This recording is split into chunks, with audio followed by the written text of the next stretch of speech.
성도를 향한 바울의 기도. 우리는 기도할 때 대개 육신의 건강과 꿈을 위해 기도하고 가정의 행복과 평안을 위해 기도합니다.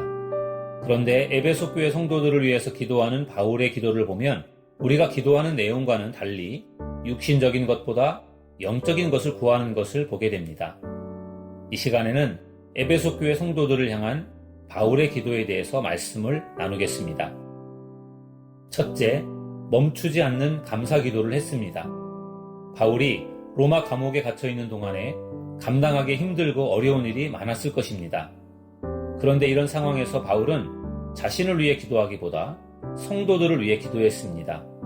16절에서 바울이 감사하기를 그치지 않았다라고 고백하는 것을 보면 그가 멈추지 않고 계속 기도하는 것을 볼 수 있습니다.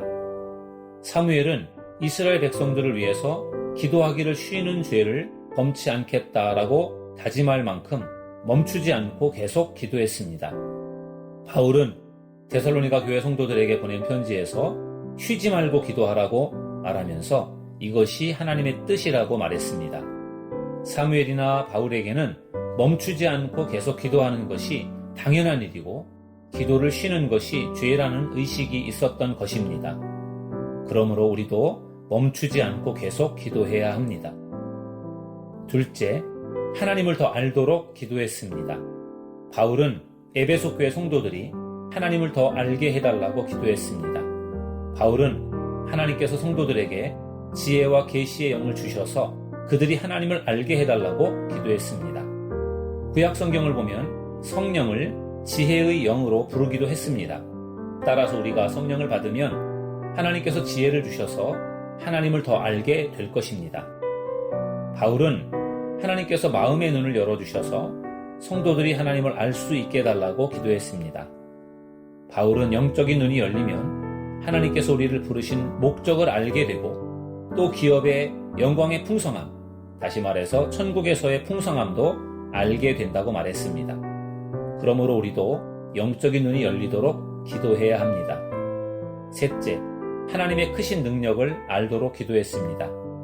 바울은 에베소 교회 성도들이 하나님의 크신 능력을 알게 해달라고 기도했습니다. 그러면서 하나님의 능력을 세 가지로 설명해 주었습니다. 첫 번째 능력은 그리스도를 죽은 자 가운데서 다시 살려내신 것입니다. 하나님께서 예수님을 죽은 자 가운데서 다시 살려내셨다는 것은 우리도 죽음에서 살려내신다는 증거입니다. 두 번째 능력은 그리스도를 모든 이름 위에 뛰어나게 하신 것입니다.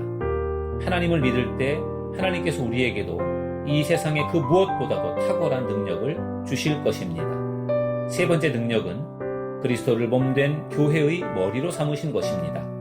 하나님께서 그리스도를 교회의 머리로 삼으신 것은 그리스도께서 몸된 교회와 교회에 속한 성도들을 하나님이 계신 곳으로 인도하기 위해서입니다.